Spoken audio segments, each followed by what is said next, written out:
Thank you so much, Kay. It's a pleasure to be here at this conference and speaking to you along with Naomi and Josie. So, in my presentation, I'll explain to you how the Daily Mile began, which was by chance, entirely by chance. It was never planned. Although apparently it's a good example of improvement science, but we didn't know anything about that at the time. I'll explain what it is and what it's not. Some of the benefits for children, because there are many whole child benefits for schools, and also why it fits in so well to schools and nurseries, and that's what really gives it its importance.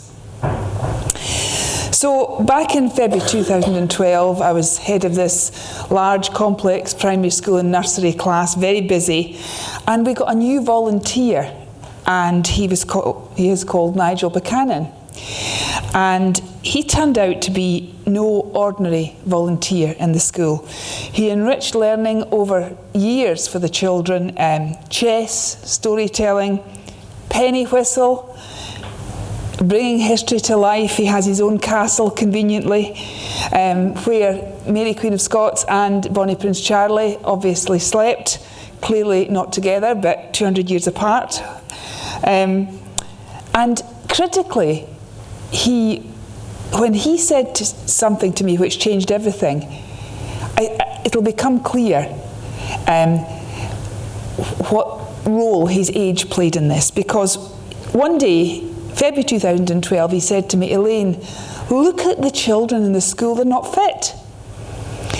And now I can tell you that he was born in 1933, and he came from another era, an era when children were fit and did run around and didn't eat as much as they do today. So I kind of knew he was right, but nobody was. The teachers weren't saying this, the parents weren't. So I decided to ask our PE teacher Marion, and Marion taught PE in 5 schools in the Stirling area. I said, "Marion, are the children really not fit?" And she said, "Some are fit, about a handful in each class. The ones in the running club, the ones that play football." But she said most of them across the 5 schools are exhausted by the warm-up in PE. And I thought, this is not right, this is terrible. So anyway, but I could have let that go, because busy primary school, head teacher, lots to do. But by amazing chance, that afternoon I was covering one of the primary 6 classes. The teacher was at a funeral. And it was for PE, not actually my strength at the time. However, I decided it was not that cold a day. How about if we do the warm-up for PE outside, and I will ask them to run round our field and see how they get on. So off they went. And what Marion said was true. So the running club children and the football kids, mostly boys, although we had a good girls' football club, they were just like metronomes, going round and round, really a lovely pace, maybe 6 or 7 of them. The other 22, 23 children were exhausted, doubled up at the far end of the field, miserable, got a stitch, complaining, really fed up actually. So when the teacher came back, we got them in, had the PE lesson, and the next day I said to Rosalind McRoberts, their teacher, what had happened, and she's a really great teacher. She, like me, she's the same age as me, and she still does supply teaching. She cannot let it go. And I said to her, look, I've often thought she had got the path put round the field a few years previously for the green team, because in common with many fields in Scotland, playgrounds, it does look green. However, on closer inspection for most of the year, it's brown with mud, and 9 months out of the year, it's out of commission. So she got this path installed all these years ago, and I said, look, why don't we use it to take the children out? I've often thought it 15 minutes a day, random 15 minutes, no idea, and see if they can build up their fitness, your class. And she was up for it. She said, okay, and the children were up for it. And looking back, they took ownership then. They actually, one boy said in the conversation that, he said, when I asked them how they did, he said, Mrs. Wiley, we couldn't run the length of ourselves. I hope some of you are Scottish, you're clearly Scottish, you get it. They knew. And they were up for it. And I said, try and build up your fitness. And one boy said, my gran, when she was trying to get fit, she ran a lamppost, walked a lamppost. And we have cherry trees in the playground. You'll maybe remember them. They're gone now. The new school's built on them. But, they ran a cherry tree, walked a cherry tree. Anyway, and I thought, we'll review it in 4 weeks. And I thought, that'll work. I had no expectations whatsoever that this would be anything other than not a success. However, incredibly, we started to notice, not the first week so much, because they were trying to speed up, and they were finding it tough. But after a week or two, they were coming in looking like children, as I said at the time, from 1955, when I was born. They were glowing with the exercise. They were cheery, sparkly-eyed, and they were settling quickly to work. So they wanted to keep going. That was the amazing thing. Can we keep going? And I said, why not? Give it a go. Just keep going. And then that was February, and other teachers and parents started to ask me, can our children take part? And why not? Nothing to lose. We'd had our inspection. It had gone reasonably. We'd gone quite well. So we were safe. So let's do it. And so. By Easter, 5 classes were doing what wasn't called the daily mile. They were running around the field for 15 minutes a day. And then by the summer, the whole school. It was unbelievable. And then the next year, actually, the nursery. And I'm fast forwarding a little bit to 2013, when the then CMO came to see it. And Dr. Aileen Keel was acting CMO. And she said, this is amazing. It was the nursery children, our 3-year-olds, who could easily do a mile in the 15 minutes, and our primary 7 girls. She said, look at them. You never see 11-year-old girls running. You just don't see it. And look at them. They think this is normal. And the wee ones. And I said, I've been a bit worried about the wee ones' wee legs. And she said, this is fine. She said, and I wrote it down, she said, they are lean, they are energised, and they're resilient. And we all know how important resilience is. So anyway, that was very encouraging. And at some point, and I can't remember when, the children wanted to know how far they were running in the 15 minutes, and they were kind of averaging 5 laps. So we found the trundle wheel, which, if you've ever worked in a school, you'll actually know how hard that can actually be. But we located the trundle wheel, and it turned out that it was 320 metres, which I think, anyway, it doesn't matter. The thing is, it translated into miles, as it happened to be, it's 0.99 of a mile. And quickly it became the daily mile. And because they were doing it every day. So I hope I'm impressing upon you how unplanned and organic this actually was. And I do think, because we didn't design it by committee, but it was designed by an idea, by Mr. Buchanan's comment, by Rosalind in the class, in that month, that first month, the Daily Mile, which wasn't called that at the time,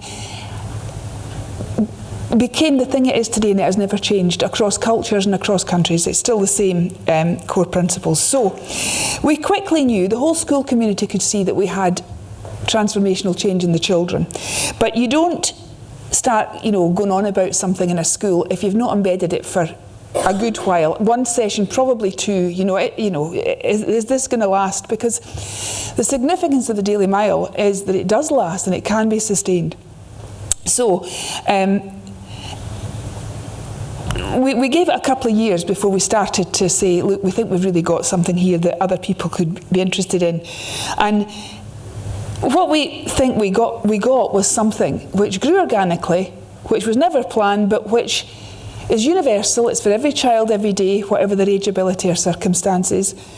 It's sustainable for the long haul, ideally for the life course, certainly within the school. Transferable to other settings and scalable. And anyway, that's what we thought. But actually now there are 2.3 million registered children across 71 countries, 10,000 plus schools. And one example of partnership, obviously it's going in Scotland, but in England we've got 5,500 schools. That's 25%. In Ireland, 33%. In Scotland, pushing half. In England, we're partnered with London Marathon and Sport England, and they've employed 15 coordinators across the country and spent £1.5 million, and we're hopeful once Purda disappears and everything, well, not actually hopeful about, I don't know, but we're hoping that relationship will extend over time. So that's where we are just now, and not sure quite where we're going. It seems to be more and more schools are taking up, either organically, self-seeding as it were, or we're working with them to introduce it. An interesting pilot that happened a few months ago in the United Arab Emirates, 39 schools, and over 7 weeks introduced the Daily Mile, and it's now in 100 schools and rising there. But over the 7 weeks, girls' fitness improved by 19%, but there were other measurements as well that they were really pleased with. So it just seems to be kind of going on and on. So there are things that the Daily Mile is and things that it's not. And it's completely simple, but there are core principles. If you do it properly, it will be sustainable. If you deviate too far from these core principles, it will probably not be sustainable. So what are these 10 core principles that we try and insist on as far as we can? Own pace. These were things that developed in that first month, developed by 30 children. They were running at their own pace, a bit of walking in between. Run, jog, walk. The own pace is critical. And time, not distance, we never thought about it. How random could it be? We can spare 15 minutes. How random is that? But it turns out it's quite radical to have 15 minutes. There isn't a start line. Out they go and they start running. There's no finish line. It's 15 minutes and then in they come. Every child, every day. So girls, boys, 3-year-olds, 11 and 12-year-olds, no underrepresented groups, whatever your age, ability or circumstances, out you go and do your Daily Mile. And this is absolutely critical. It's social and it's fun. And you may well know that in the Healthy Lives survey at Sport England, 100,000 children were surveyed. What is the most important thing in getting children to do physical activity? And it turns out fun. I don't know if you've noticed, but it's actually quite hard to get children to do things that they really don't want to do. But they actually like the Daily Mile. And that's why it's sustainable, that alone. Almost all weathers, and even in 2012 we'd started to hear about forest schools and various things. I loved that presentation earlier. But that spiritual connection that children have with nature and the seasons and the weather is really, really important. And the fact that it happens outdoors seems to help. Well, it does help with the sustainability. It wouldn't work if they're running around a hall, they would, or doing 15 minutes of cardio or whatever. That being out in the changing nature, even if it's just some of the schools in London, I'm not joking, do it on the roof. Clearly not this sort of roof, it is a flat roof, but they're outside, they can see the sky, there's green, there's planting and so on, but they're outside, and that's really critical, and in building resilience. This is really important. Teachers love to be in control. It's one of the qualifications for the job, I think, and they like choosing when they go out, and that's actually they know. So if you strictly timetable it, people miss their slot, either because of the weather. In weather, it's almost all weather. It's not torrential rain, clearly, and not if it's dangerous underfoot.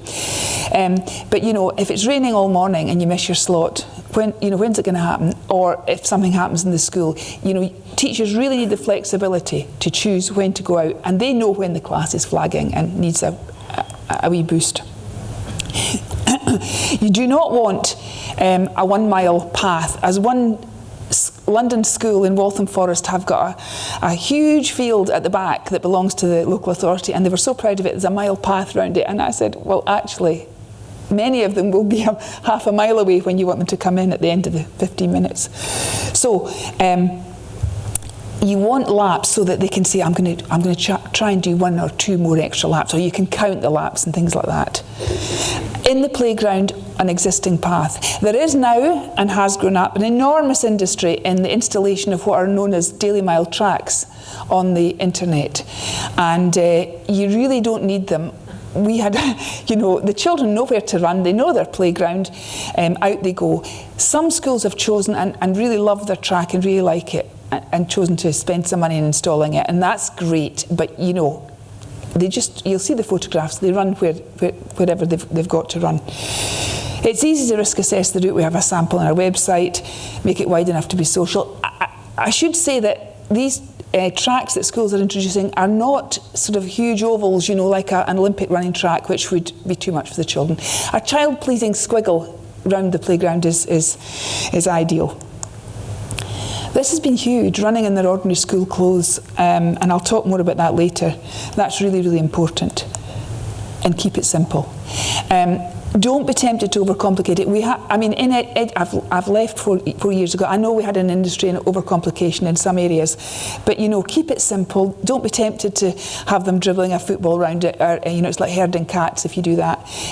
You know, just out they go and run. There are ways, nice little child-pleasing ways of keeping it fresh and adding a little sparkle now and again, but essentially, open the door, take the children out and run with them.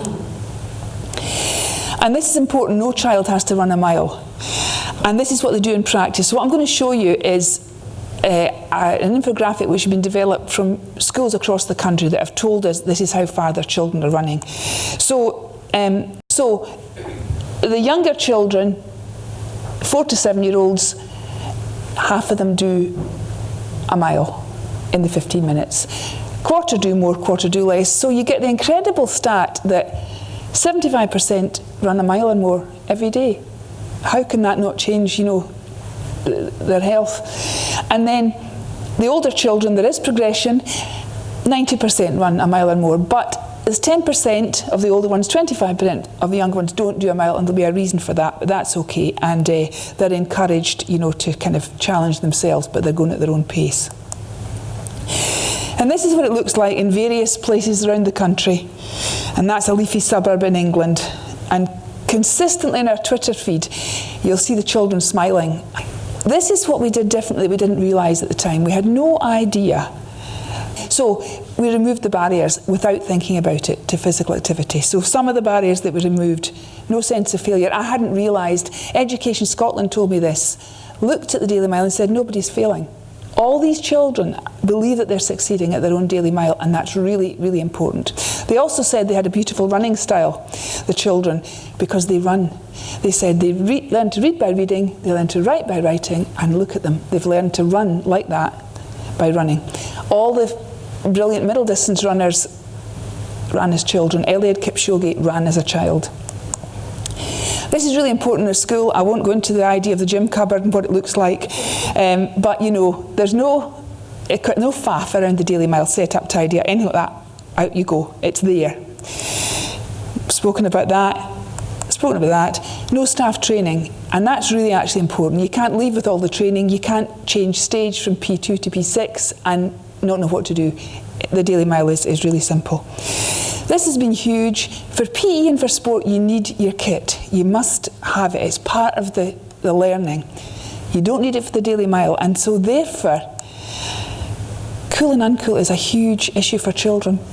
Pardon me, I don't know if you were a child and you didn't have the cool. I remember at hockey there were 2 layers of stuff you could buy. There was the expensive stuff and that the cool kids had, and there was this other stuff that was cheaper that I had, and these things really matter. It's to the power of 10 now, of course. No forgotten, lost, unwashed, missing kit. Time spent changing is an art form, and you know what, year 6, primary 5, primary 7, it's an art form. 10 minutes either side, none of that, you know. And critically, no body image issues. You're not undressing in front of anyone, and you're not running in skimpy clothes. Some pictures that I like, I don't know if you can see the glow in there, you know, glowing little girls, a reception class in England. This is really, our children who had special needs in mainstream all took part, but special settings have really adopted the Daily Mile for lots of, it made a huge difference to their children and their staff. Children, everybody takes part. Complex needs, children are out there in the fresh air, often wrapped in cotton wool. They arrive after an hour or so in a bus, and then they're outside in the Daily Mile, and it really seems to meet their needs. Children on the autistic spectrum, And diagnoses: asthma, wee boy with brittle bone disease. I mean, I haven't time to go into these, but absolutely incredible. Lots of children with cerebral palsy. The thing about the Daily Mile for these children is, yes, they go out and play, but because the Daily Mile is there and they're on it, they're allowed to walk, of course, but many of them start to run, and it just happened that way. Wee girl with cystic fibrosis came third, a Daily Mile girl in London came third in the Westminster Mile, which is an annual fun run. But although it's a fun run, they all compete, and she was third out of about 400 children. And socialising opportunities, which is really nice for children on the spectrum. And a purposeful reason to be outdoors. Actually, the minute in a school you let the children out, 400 children out into a playground, there are issues. And it's really got to be managed. And you need, 60 minutes of activity, yes. And so the purpose of the Daily Mile really works well for those 15 minutes and keeps everyone focused. And some pictures from around the country of different settings, children in mainstream taking part routinely. And just I'll rattle through some of the benefits for children. The everyday running habit. Running is normal. Education Scotland also observed that. These children think it's normal to run, and we know it's not. 4 weeks it takes for children to get fit, I'm told. The scientists will talk about the impact on obesity and mental health. These things that you can see in children: resilience, self-esteem, determination. Children shift forward when they do something they didn't think they could do. That happens in learning. It's incredible. And the Daily Mile somehow allows them to do something they never thought they could do, which would be run without stopping for 15 minutes every day. They think about their health more. That's anecdotal. And I think this is interesting, because there's a claim for you. It helps to close the health inequality gap. In education, we talk about the Matthew effect. I don't know if you'll have it in health. Basically, it's the effect of accumulated advantage that it has. We're always trying to close the gap in education, let's say in reading. So you introduce something, and what happens is the gap widens. Yes, everybody gets better, but the really good ones get better faster, and the gap widens. And in education, I mean, that happened with Sure Start. It was introduced to help the most deprived, and it ended up helping the middle classes, which is not a bad thing, but it wasn't the intention. There is anecdotal evidence that the slower and more overweight a child is when they start, the more they benefit. I'll leave that to scientists. There's a lot of work to be done on that. And just some pictures from around the country. A dress down day in London. This is critical, why it works for schools. Where are our children every day? They're in our schools and nurseries. It needs to work for them. An hour and a quarter a week is what we ask schools to invest in the Daily Mile. That's absolutely huge out of a 25-hour curriculum, a precious curriculum. Everyone wants a bit of the curriculum. Never a day goes by without someone wanting to insert something into the curriculum. Why the Daily Mile? Totally free. A politician, I won't say of which party, said to John and myself once, the Daily Mile is like the holy grail of policies. It's popular, effective and free. So I like that. It's totally free. Health and well-being is often a message in schools. There's a lot of messaging around it, which is great. Practical solutions are harder to come by, although we're getting much better, of course, with Curriculum for Excellence and Health and Wellbeing. That's, but there's a practical, partial solution to children's health. Focus on behaviour is really vital for children, for schools, and there's an improvement in whole class focus and behaviour, but also individual challenging behaviour, which we know can be a huge issue in schools. It improves access to PE and performance in sport. We won everything locally. I hope Naomi, you know this, but we won everything locally in St Ninians. We were kind of in competition with Newton and Dunblane. But after the Daily Mile, we tended to win, and then nationally we started to win. We've got 4 team goals at national cross country or road relay, which is incredible. With focus on behaviour, attainment comes. That's huge for schools.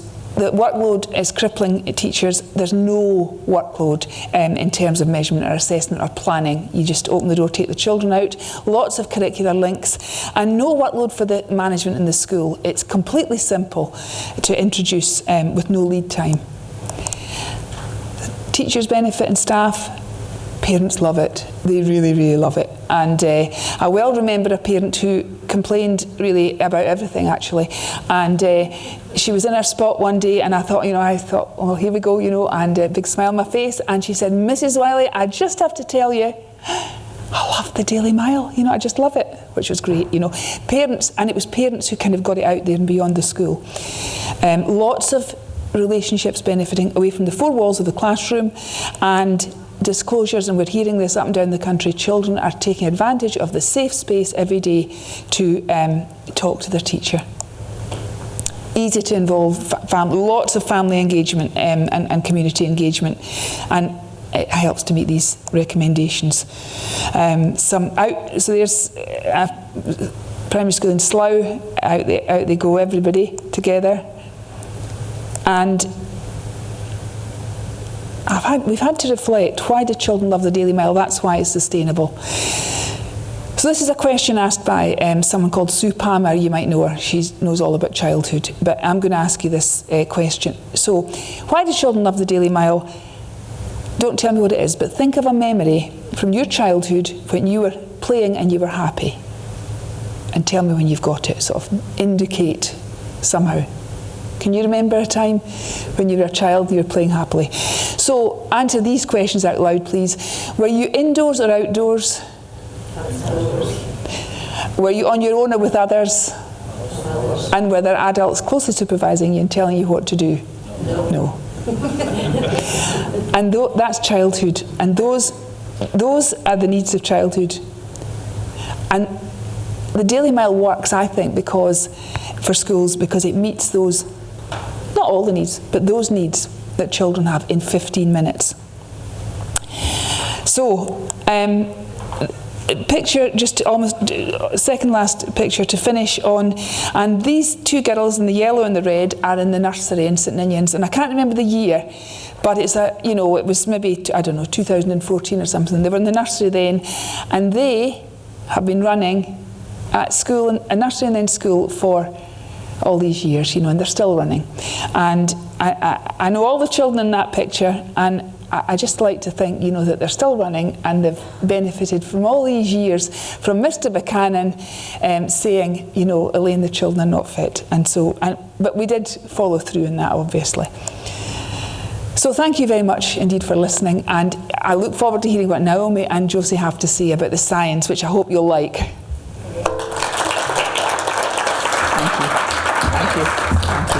Thanks, Elaine. No, that was wonderful. Certainly for me,